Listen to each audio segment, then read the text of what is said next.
Fala galera, beleza? Eu sou o professor Evandro Ávila, vamos dar continuidade ao nosso curso de Cálculo 2, ainda abordando o tema de equações diferenciais ordinárias. Vamos falar um pouco sobre EDOs exatas, porém exatas com a implementação de um fator integrante, ok? Qualquer dúvida, críticas, sugestões, envie mensagens por e-mail que aparece na tela, nossa página no Instagram ou nosso canal no YouTube. Vamos lá, pessoal.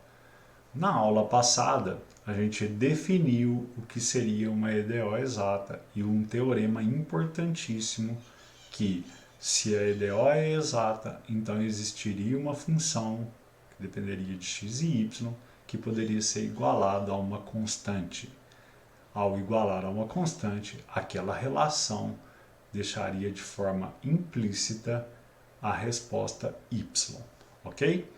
Bom, beleza, pessoal. Mas a pergunta é, e se a EDO não for exata? Né?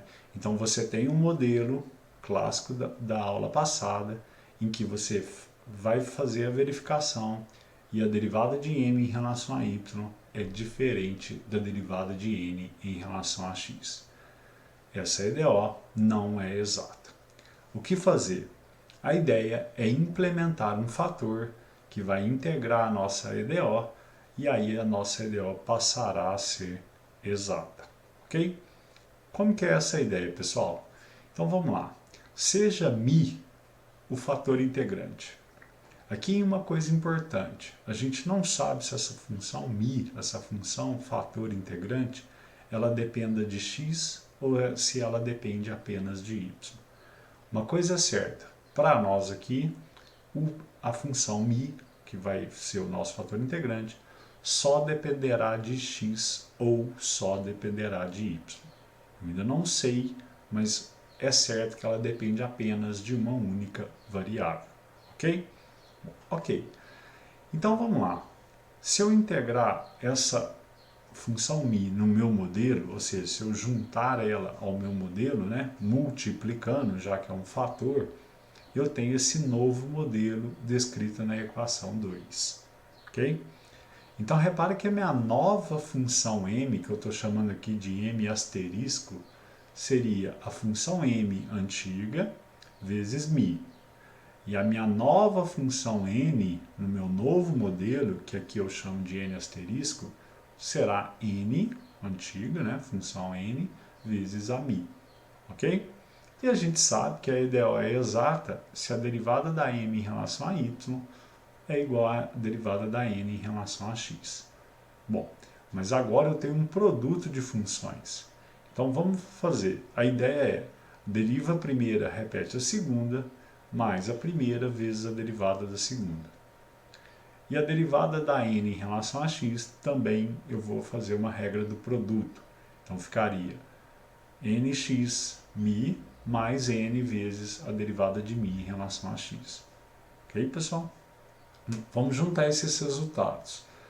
A gente sabe que será exata se a derivada de m em relação a y, da minha nova m, né, ser igual à derivada da minha nova n em relação a x. Então eu tenho essa equação 3. O que é importante aqui agora para nós? Lembre que nós dissemos que a função μ ou ela depende apenas de x ou ela depende apenas de y. Bom, se a função μ depende de x, pessoal, a derivada dela em relação a y será zero. Então a equação 3 se resume simplesmente nesse modelo que eu coloco do lado esquerdo. E aí, isolando a derivada de μ em relação a x, eu tenho que pode ser dada por μ, que multiplica my menos nx sobre a n. De forma análoga, se a minha função μ depende apenas de y, eu vou chegar no modelo da direita. Então, a gente vai ter que saber se a minha função m, se a minha função μ depende apenas de x ou depende apenas de y. Essa é uma pergunta que a gente sempre vai fazer. Ah, tem como saber de antemão? Não, apenas testando e vendo se o resultado dessa fórmula fique apenas em função de x ou fique apenas em função de y. A gente vai ver nos nossos exemplos ilustrativos, acho que você vai entender essa ideia melhor, beleza? Bom, então vamos lá, presta atenção nesse exemplo da letra A. A gente já sabe bem do modelo de exatas, né? Reconhecer a função m, reconhecer a função n, beleza? Quem é a derivada de m em relação a y é 2 e a n em relação a x é 1, portanto, não exata. Eu tenho uma fórmula para o fator integrante que depende apenas de x e tem outra fórmula para o fator integrante que depende apenas de y. Eu vou fazer os dois testes. Usando o fator integrante dependendo apenas de x, eu vou chegar numa função que aparece a variável y. Ou seja, o meu fator integrante não depende apenas de x. Tá vendo? Por isso que o uso dessa primeira fórmula não foi bom. Para a segunda fórmula, eu admitindo que o meu fator integrante dependa apenas de y, eu chego numa função que realmente só depende de y. Portanto, a gente vai afirmar que sim, nosso fator integrante depende de y, ok? No primeiro modelo, dependia de x e de y, certo? Então, beleza, vamos assumir que a derivada do fator integrante em relação a y é μ que multiplica menos 1 sobre 2y. Bom, ok, se a derivada de μ em relação a y é menos 1 sobre 2y, eu posso separar essas variáveis, né? Separar as funções nos seus respectivas variáveis e integrar ambos os lados. Aqui um processo conhecido seu, que é o processo de resolução de EDOs separáveis, beleza? Com isso eu acho o fator integrante. Ao colocá-lo na minha EDO, ao introduzir esse fator na minha EDO, eu vou perceber que eu tenho um novo modelo. Novo modelo que eu deixo aí abaixo do slide para você ver após algumas manipulações algébricas. Beleza? Bom, e a partir daí eu vou verificar se a minha EDO é exata. Eu tenho uma nova função m, tenho uma nova função n. Será que a derivada de m em relação a y é igual à derivada de n em relação a x após introduzir esse fator? Bom, repare que os resultados são iguais, portanto, a minha EDO passa a ser uma EDO exata.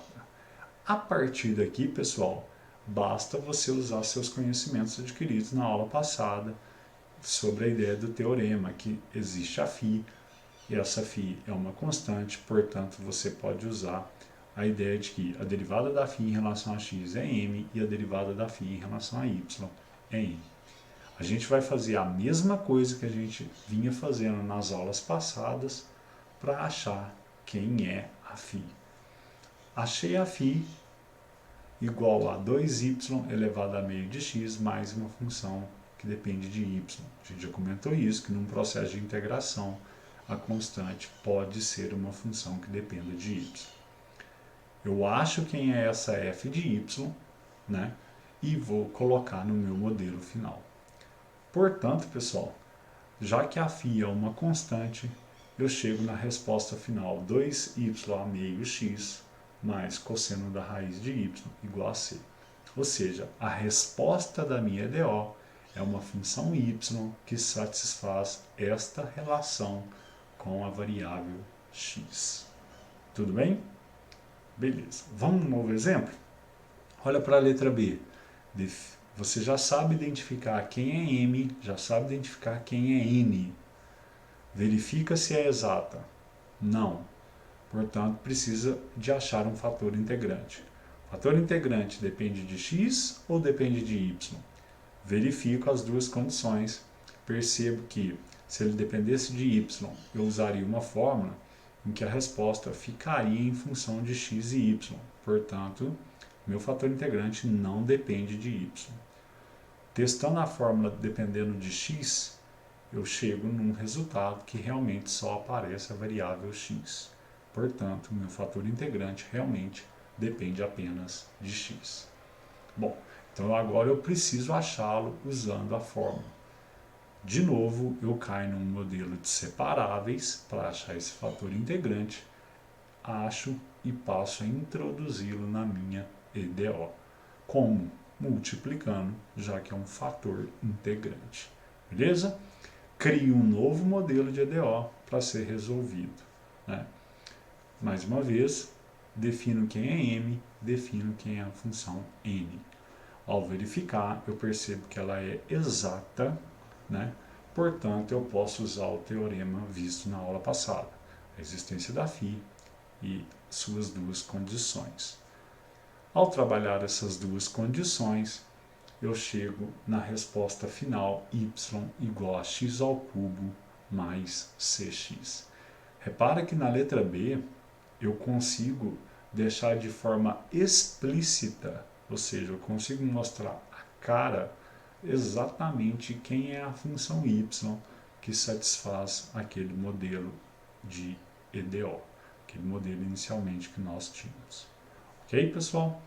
Bom, repare que eu igualo a C, né, porque a φ é uma constante, por isso que no final aqui você pode igualar. Beleza? Bom, pessoal, então é isso. A ideia é trabalhar com EDOs exatas, parte primeiro da verificação, se é exata. Se sim, use o teorema de cara. Caso contrário, você vai precisar usar a ideia de fator integrante. Verifica se ele depende de x ou de y e introduz ele no seu modelo inicial, e aí você vai ver que a sua EDO passará a ser exata. E a partir daí, você pode usar o teorema para achar a função φ, beleza? Por fim, você acha a função y, que vai satisfazer aquela relação com a variável x. Bons estudos e até a nossa próxima aula. Valeu!